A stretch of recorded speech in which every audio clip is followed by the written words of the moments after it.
رہنما کوئی اور ہے۔ الحمدللہ رب العالمین والصلاة والسلام علی سید الانبیاء والمرسلین، اما بعد فاعوذ باللہ من الشیطان الرجیم، بسم اللہ الرحمن الرحیم۔ الحمدللہ الہادی پروگرام میں درس قرآن کا سلسلہ جاری ہے، اور جس موضوع پر ہمارے دروس قرآن ہو رہے ہیں وہ قرآن عظیم خود ہمارا یہ ٹاپک ہے، اور اس پہ ہم نے کئی جہت سے پہلے کلام کیا ہے۔ ایک تو یہ جہت ملحوظ رکھی کہ قرآن کو کفار نے چھوڑا تو نبی کریم صلی اللہ علیہ وسلم کے قلب انور کو رنجیدگی محسوس ہوئی، اور آپ نے اللہ تعالیٰ کی بارگاہ میں اس کا معاملہ ذکر کیا تو اللہ کی طرف سے تسلی کا سامان ہوا۔ اس موضوع پر ہم نے پورا درس قرآن کیا کہ کفار کا قرآن کو چھوڑ دینا اور اس پر نبی کریم کا رنجیدہ ہونا، اور جواب میں اللہ تبارک و تعالیٰ کی طرف سے تسلی کا سامان کیا جانا۔ دوسرا جو ہمارا پھر موضوع چلا کہ یہ قرآن ایسی کتاب ہے جس میں شک کی کوئی گنجائش نہیں، اور اللہ تبارک و تعالیٰ کی طرف سے نازل کردہ کتاب ہے، کسی مخلوق کا اپنا کلام نہیں۔ اگر آپ نے ریگولر ہمارے پروگرام دیکھے ہوں گے تو یقیناً اگر آپ نے غور و تفکر سے کام لیا ہوگا، سمجھداری سے اس کو سنا ہوگا، تو آپ بھی ایسی عقلی دلیلوں کو حاصل کرنے میں کامیاب ہو گئے ہوں گے ان نقلی دلائل کے ذریعے کہ جن کو اگر آپ کسی کے سامنے رکھیں تو بآسانی اسے قائل کیا جا سکتا ہے، یا کم از کم ایک زاویہ فکر، ایک سوچ آپ دے سکتے ہیں کہ وہ اس پہ غور و تفکر کرنے کے بعد اور مزید اس میں اچھے دلائل کی ایڈنگ کرنے کے بعد وہ صحیح اور غلط میں تمیز کر سکتا ہے۔ آج جس موضوع پر انشاءاللہ ہم قرآن سے متعلق جس موضوع پہ کلام کریں گے وہ یہ ہے کہ آخر اللہ تبارک و تعالیٰ نے قرآن کو دفعتاً واحدتاً کیوں نہیں نازل فرمایا؟ دیکھیے موسیٰ علیہ السلام اللہ کی بارگاہ میں جاتے ہیں، کتاب طلب کرتے ہیں، اللہ تعالیٰ پوری کتاب یعنی توریت آپ کو عطا فرما دیتا ہے، انجیل ایک ساتھ نازل ہوئی، زبور ایک ساتھ نازل ہوئی، لیکن جب قرآن عظیم کے نزول کا معاملہ ہوا تو بتدریج قرآن نازل کیا گیا، اور تقریباً ایک روایت کے مطابق ابن جریج رحمۃ اللہ علیہ کے مطابق 22 سال میں، اور ایک روایت کے مطابق 23 سال کی طویل مدت میں مکمل قرآن نازل ہوا۔ کفار جو مسلسل نبی کریم صلی اللہ علیہ وسلم پر اعتراضات کیا کرتے تھے اور کوئی اعتراض کی جہت چھوڑتے نہیں تھے، اور اس کے جواب میں پھر اللہ تعالیٰ کی طرف سے مزید آیات نازل ہوتی، یا نبی کریم صلی اللہ علیہ وسلم ان کو مسکت جواب دیتے کہ وہ خاموش ہو جایا کرتے تھے،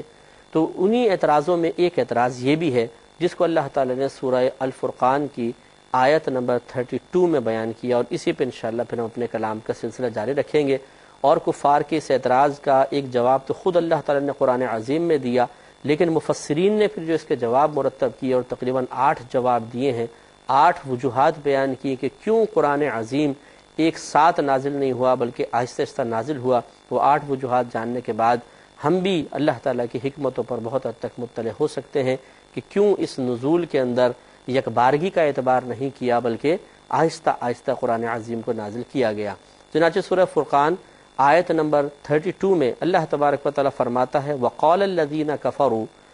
اور ان لوگوں نے کہا جو کافر ہوئے، لَوْلَا نُزِّلَ عَلَيْهِ الْقُرْآنُ جُمْلَةً وَاحِدَةً، کہ کیوں یہ قرآن ان نبی کریم صلی اللہ علیہ وسلم پر پورا کا پورا ایک ساتھ نازل نہیں کیا گیا؟ یہ کیوں، ایسا کیوں ہوا؟ اب یہ اعتراض ان کا۔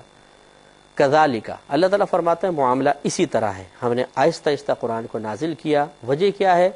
لنثبت بہ فؤادک،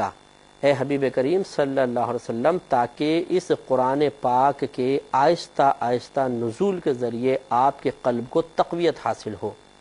ورتلناہ ترتیلا، اور ہم نے آپ کے سامنے قرآن کو آہستہ آہستہ اور بہتر انداز سے بیان فرمایا۔ تو یہ اللہ تعالیٰ نے جواب میں آیت نازل فرمائی کہ اس میں ہماری ایک مصلحت ہے، ہم اپنے حبیب کریم صلی اللہ علیہ وسلم کے قلب انور کو تقویت دینا چاہتے ہیں، اور اس لیے ہم نے قرآن کو آہستہ آہستہ نازل کیا۔ اب نبی کریم صلی اللہ علیہ وسلم کا قلب انور کس طرح تقویت پاتا ہے اور کس طریقے سے آپ کے قلب انور کے لیے آہستہ آہستہ نزول قرآن سے تقویت کا سامان ہوا، یہ اب دیکھیے امام راضی رحمۃ اللہ نے اس کو کس طریقے سے بیان فرمایا۔ آپ ارشاد فرماتے ہیں کہ یہ کفار کے نبی کریم صلی اللہ علیہ وسلم کے انکار پر مشتمل اعتراضات میں سے ایک اعتراض تھا، اور یہ اعتراض کرنے والے اہل مکہ تھے، اور یہ گمان کرتے تھے، اور یہ مطلب یہ اپنے ان کا گمان تھا، انہوں نے نبی کریم صلی اللہ علیہ وسلم سے یہی کہا، اور ہم نے اہل کتاب سے سنا ہے کہ توریت موسیٰ علیہ السلام پر، انجیل حضرت عیسیٰ علیہ السلام پر، اور زبور حضرت داؤد علیہ السلام پر ایک ساتھ نازل ہوئی۔ تو جب آپ بھی یہ تسلیم کرتے ہیں کہ وہ نبی ہیں اور یہ واقعی آسمانی کتابیں ان پہ یکبارگی نازل ہوئیں، تو پھر آپ بھی تو ایک نبوت کا دعویٰ کر رہے ہیں۔ تو نبیوں کا پیچھے جو نزول کتب کے معاملے میں تسلسل یہ ثابت کر رہا ہے کہ ان پہ کتابیں ایک ساتھ نازل ہوئیں، تو اس کا مطلب اگر آپ نبی ہیں تو آپ پر بھی ایک ساتھ ہی کتاب نازل ہونی چاہیے تھی۔ یہ ان کے دلیل کا حاصل تھا۔ میرا راہ ہے۔ تو نبی کریم صلی اللہ علیہ وسلم نے اس پہ خاموشی اختیار فرمائی، اور اللہ تبارک و تعالی نے آپ کی طرف سے جواب دیا کہ اصل میں یہ معاملہ واقعی اس طرح ہے کہ آہستہ آہستہ ہم نے قرآن عظیم نازل کیا، اس لیے تاکہ ہمارے حبیب کریم صلی اللہ علیہ وسلم کا قلب تقویت پائے۔ اور یہ تقویت کس طریقے سے، اب یہ امام رازی رحمۃ اللہ علیہ نے بڑی پیاری بات بیان فرمائی۔ انہوں نے کہا کہ نبی کریم صلی اللہ علیہ وسلم نہ تو اہل قرات میں سے تھے، نہ اہل کتابت میں سے تھے۔ مطلب کہنے کا یہ ہے کہ 40 سال تک نہ تو نبی کریم نے کوئی کتاب پڑھی، کسی سے کوئی کتاب نہیں پڑھی، اور اسی طرح آپ باقاعدہ کوئی تحریر نہیں فرماتے تھے۔ اب اگر یہ قرآن عظیم ایک ساتھ پورا کا پورا نازل کر دیا جاتا تو یہ کہتے ہیں کہ یہ ہو سکتا تھا کہ یقیناً جب ایک شخص کو پڑھنے کی عادت نہیں ہے، وہ اللہ کے حکم سے ہی تھا، اللہ کی مشیت یہ تھی، تو ایک دم پورا کا پورا قرآن نازل ہونا اور پھر اس کو پڑھنا اور اس کے مضامین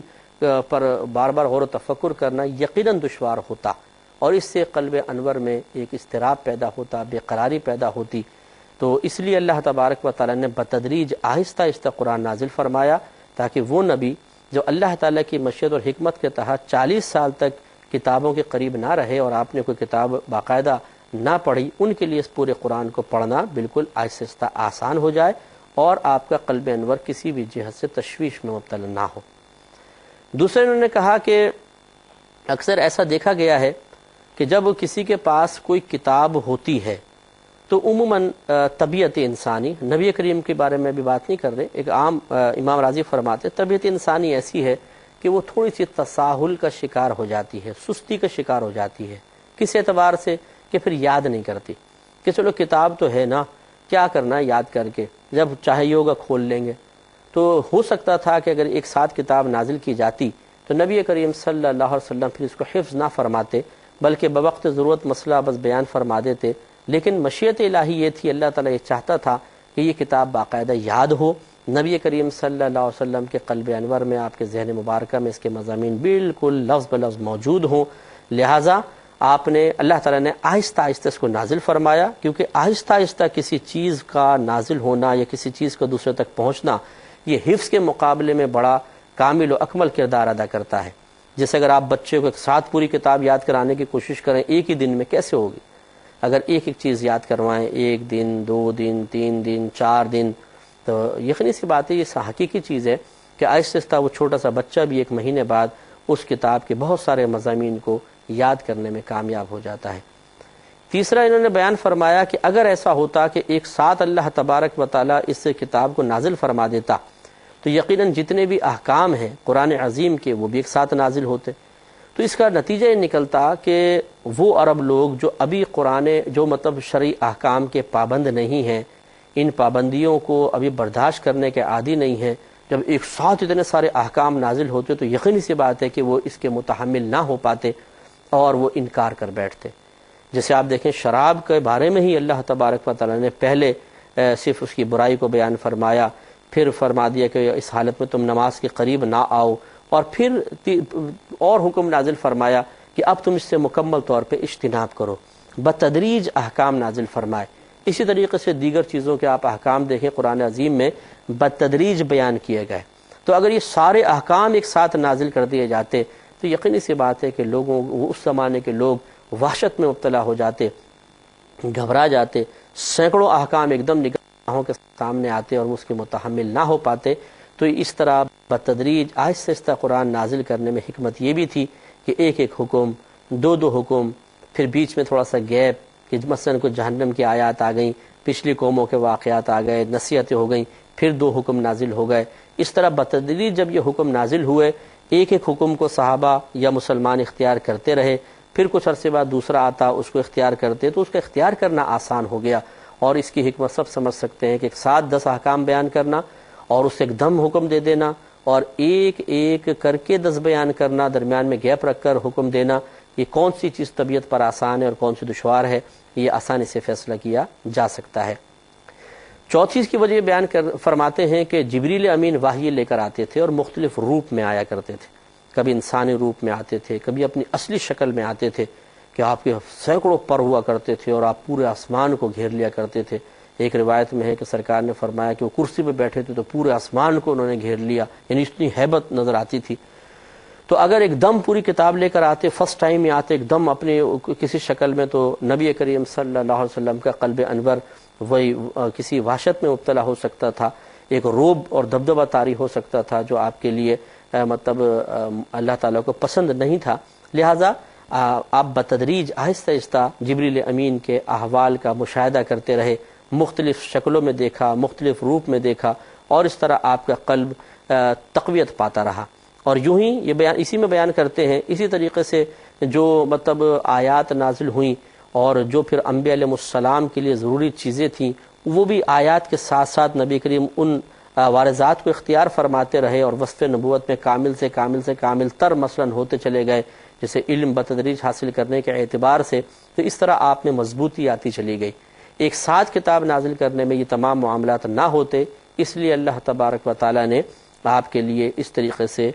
بتدریج قرآن کے نزول کا اہتمام فرمایا۔ میرا رہنما کوئی اور ہے۔ اب دیکھیے نا، نبی کریم تبلیغ دین فرما رہے ہیں، آپ کو مثلا نماز پڑھ کے بھی دکھانی ہے، آپ کو روزہ رکھ کر دکھانا ہے، آپ کو امور خانگی بھی کر کے دکھانے ہیں، آپ کو جہاد میں بھی صحابہ کرام کو لے کر جانا ہے، اس میں بھی ایک رول ماڈل کے طور پہ اپنے آپ کو پیش کرنا ہے۔ ایک ساتھ سب چیزیں آ جاتی ہیں تو خود نبی کریم کے لیے کتنی بڑی آزمائش ہوتی۔ اس لیے جو ایک بار نبوت آپ کے مضبوط کاندھوں پہ رکھا گیا تھا، اس کے جو تقاضے تھے، ان تقاضوں کو بآسانی پورا کرنے کے لیے ضروری تھا کہ بتدریج آپ کی ذمہ داری کو بڑھایا جائے۔ اگر ایک ساتھ ساری ذمہ داری ہوتی تو خود نبی کریم کے لیے باعث اذیت ہو سکتا تھا، اس لیے اس طرح نازل کیا گیا۔ پھر ایک بڑی نفیس بات بیان فرماتے ہیں کہ اللہ تبارک و تعالی نے جب ایک ایک کر کے آیت نازل فرمائی اور اس کا چیلنج دے دیا، جیسے آگے آیات آئیں گی کہ اس کی مثل بنا کے لے کر آؤ، تو جب آہستہ آہستہ قرآن نازل ہوتا رہا اور اس کا چیلنج دیا گیا کہ اس کی مثل بنا کے لاؤ، اور کفار و مشرکین اس کی مثل بنانے سے عاجز آ گئے، تو ثابت ہوا کہ ابھی تو مختصر قرآن نازل ہوا ہے تو اس کا مقابلہ کرنا کوئی نہیں کر سکتا، تو پورا قرآن نازل ہو جائے تو اس کا مقابلہ کون کر سکے گا؟ تو گویا کہ آہستہ آہستہ نزول قرآن میں ایک حکمت، یہ بھی حکمت بالغہ یہ بھی پوشیدہ تھی کہ شروع سے ہی قرآن کی حقانیت ثابت ہو گئی۔ اگر ایک ساتھ پورا قرآن نازل ہوتا پھر اس کا چیلنج دیا جاتا تو اس سے بھی حقانیت ثابت ہو سکتی تھی، لیکن پوری کتاب کا مثل بنا کر لانا اور چند آیات کا مثل بنا کر لانا، اس میں زمین آسمان کا فرق ہے۔ تو اللہ تعالیٰ نے بتدریج قرآن نازل کر کے کفار کو چیلنج دیا کہ اس کی مثل بنا کر لے کر آؤ۔ جب نہیں لے کر آئے تو خود بخود ثابت ہو گیا کہ جس کلام کے جز کی مثل بنا کر لانا بہت مشکل ہے، اس کے کل کی مثل بھی نہیں بن سکتی، اور جب جز کی مثل نہیں بن سکتی تو اس کا مطلب ہے یہ جز کسی مخلوق کا کلام نہیں ہوگا، یہ خالق کا ہی کلام ہوگا، اور جب خالق کا کلام ہے اس کی مثل لانا ناممکن ہے تو کل کی مثل لانا بھی ناممکن ہوا۔ تو پھر شروع سے ہی گویا کہ ایک دلیل قائم کر دی گئی کہ تم ان جزوں پر ایمان لانا شروع کر دو، اور آخر تک پھر کل کتاب پر تمہارا ایمان کمپلیٹ ہو جائے گا، اور کوئی حجت نہیں چھوڑی گئی۔ اس لیے بتدریج قرآن نازل کر کے لوگوں کو چیلنج دے دیا گیا اور ان کی عاجزی کو ثابت کیا گیا کہ جو ایک جز کا مقابلہ نہیں کر سکتے وہ کل کا مقابلہ کیا کریں گے۔ یہ بھی ایک حکمت اس میں پوشیدہ تھی۔ چھٹا معاملہ یہ تھا کہ اللہ تبارک و تعالیٰ کی مشیت یہی تھی کہ جیسے جیسے واقعات اور معاملات ہوتے رہیں ویسے ویسے قرآن نازل کیا جائے۔ جیسے نبی کریم صلی اللہ علیہ وسلم کی تمنا تھی کہ آپ جب مدینہ منورہ تشریف لائے تو آپ کو معلوم ہے کہ پہلے بیت المقدس کی طرف رخ کر کے نماز پڑھی جاتی تھی جو یہودیوں کا بھی قبلہ تھا، قبلہ اول جس کو ہم کہتے ہیں۔ تو یہود اس پر تانا زنی کرتے تھے اور کہتے تھے کہ یہ نبوت کا دعویٰ تو نیا کرتے ہیں کہ میں الگ نبی ہوں، اور ہمارے قبلے کی طرف رخ کر کے نماز پڑھتے ہیں۔ یہ ڈائریکٹ تو سرکار پہ کلام نہیں ہوتا تھا، مسلمانوں سے کہا کرتے تھے، مسلمان نبی کریم صلی اللہ علیہ وسلم کی بارگاہ میں آ کے التجا کرتے، تو اس سے سرکار کو پھر قلب میں تکلیف محسوس ہوتی، اذیت محسوس ہوتی تھی۔ تو آپ بسا اوقات نماز پڑھتے پڑھتے بھی آسمان کی طرف دیکھتے تھے اور آپ تمنا رکھتے تھے کہ اللہ تعالیٰ کی طرف سے کوئی حکم نازل ہو جائے، اور پھر اللہ تعالیٰ نے تحویل قبلہ کا حکم نازل فرمایا، اور ساتھ کو آیت کو بیان بھی ایسا کیا کہ حبیب کریم صلی اللہ علیہ وسلم ہم تحویل قبلہ کے سلسلے میں آپ کے چہرے انور کا بار بار آسمان کی طرف اٹھنا ملاحظہ کر رہے ہیں، تو بس آپ پھر جائیے بیت المقدس سے مسجد حرام کی طرف۔ یہ آیت کا مفہوم ہے سورہ بقرہ کی، آپ نے پڑھی ہوگی۔ تو پھر نبی کریم پھر گیا، تو چونکہ مصالح مختلف تھے، اب اگر اعلان نبوت تو آپ نے مکے میں کیا تھا، اور ان آیات کے یعنی تحویل قبلہ کی آیات کے نزول سے تقریباً 13-14 سال 15 سال پہلے کیا تھا، تو پھر یہ اگر ایک ساتھ پوری کتاب نازل ہوتی تو مکے میں نازل ہوتی اور 13-14 سال پہلے نازل ہوتی، تو پھر اس میں تحویل قبلہ کا معاملہ کیسے ہوتا، کیوں تبدیل ہوتا ایک دم؟ پھر یہ مسائل یہ معاملات تو بعد میں ہونے والے تھے۔ اسی طریقے سے اور بہت سارے معاملات تھے، مثال کے طور پر جو عربوں کے بارے میں غیبی خبریں دی گئیں، منافقین کے بارے میں غیبی خبریں دی گئیں، تو یہ غیبی خبروں کا نزول اسی وقت مناسب تھا جس وقت وہ شرارت کر رہے تھے کہ اللہ تعالیٰ بتا دیتا تھا یہ حبیب کریم یہ اس طرح کریں گے، یا یہ آپ کے سامنے آ کے کہہ رہے ہیں تو جھوٹ بول رہے ہیں کیونکہ انہوں نے تنہائی کے اندر ایسا کیا، اور جب سرکار بیان فرماتے وہ اقرار کرنے پر مجبور ہو جایا کرتے تھے۔ تو یہ غیبی خبریں یقینی سی بات ہے کہ جس وقت معاملہ ہو اسی وقت نازل کرنا ہی انسب تھا، تو اس لیے دفعتاً واحدتاً تمام آیات کو نازل نہیں کیا گیا کیونکہ آگے یہ مصلحتیں درپیش تھیں۔ اسی طرح یہ 7واں اس میں سبب بیان کرتے ہیں کہ قرآن عظیم کو بتدریج اور آہستہ آہستہ کیوں نازل کیا گیا۔ وجہ اس کی یہ تھی کہ نبی کریم صلی اللہ علیہ وسلم ان لوگوں سے مقابلہ کرتے تھے، وہ دلیل دیتے تھے، آپ بھی جواب میں دلائل دیا کرتے تھے، تو اگر پورا قرآن دفعتاً واحدتاً نازل کیا جاتا، اور یہ پچھلی دلیل سے ملتا جلتا ہی ہے، تو پھر آپ پورے قرآن کو مقابلے کے طور پہ پیش کر دیتے، وہ یقینی سی بات ہے وہ اس سے عاجز آ جاتے اور اس کا مقابلہ نہ کر سکتے، لیکن یہ ہوتا کہ یہ پوری کتاب پیش کر دی نا، اس لیے ہم جواب نہیں دے سکے۔ اب ہوا یہ کہ جیسے جیسے آیات نازل ہوتی ہیں سرکار مقابلے کے لیے ان کے سامنے پیش کر دیتے تھے۔ مثلا منکرین بعث نے، یعنی جو آخرت کا انکار کرنے والے تھے، انہوں نے ایک دفعہ کسی نے کہا کہ یہ جو جانوروں کی ہڈیاں ہیں جو مٹی میں مل گئی ہیں، کس طریقے سے یہ نبی کہتے ہیں ان کو دوبارہ اللہ تعالیٰ اٹھائے گا اور دوبارہ ان پہ گوشت چڑھ جائے گا، ٹھیک ہو جائیں گے، کیسے ہو سکتا ہے؟ آیت نازل ہوئی جس کا مفہوم یہ حبیب کریم صلی اللہ علیہ وسلم آپ ان لوگوں سے فرما دیجئے کہ پہلی مرتبہ اللہ تعالیٰ کا تمہیں پیدا کرنا وہ اس سے زیادہ آسان تو نہیں تھا، یعنی اگر تم اس کو مشکل کہتے ہو تو وہ تو زیادہ مشکل تھا۔ ہڈیوں کے اوپر گوشت چڑھانا آسان ہے، لیکن ایک پانی کی بوند سے ہڈیاں اور گوشت بنا لینا یہ زیادہ مشکل ہے۔ تو جب اللہ تعالیٰ نے ماں کے پیٹ میں بچہ بنا دیا تو آخرت میں اٹھا سکتا ہے۔ تو یوں مطلب یہ مقابلے کے لیے بتدریج آیات نازل ہوئیں، تو جب وہ ایک ایک آیت کا مقابلہ نہیں کر سکے تو یقیناً پوری کتاب کا کیسا کرتے؟ تو اس لیے بتدریج قرآن نازل ہوا تاکہ ثابت ہو جائے کہ یہ ایک آیت کے مقابلے کی بھی صلاحیت نہیں رکھتے تو پورے قرآن کا کیا مقابلہ کریں گے۔ ایک وجہ رہ گئی، انشاءاللہ نیکسٹ پروگرام میں کریں گے۔ وآخر دعوانا ان الحمدللہ۔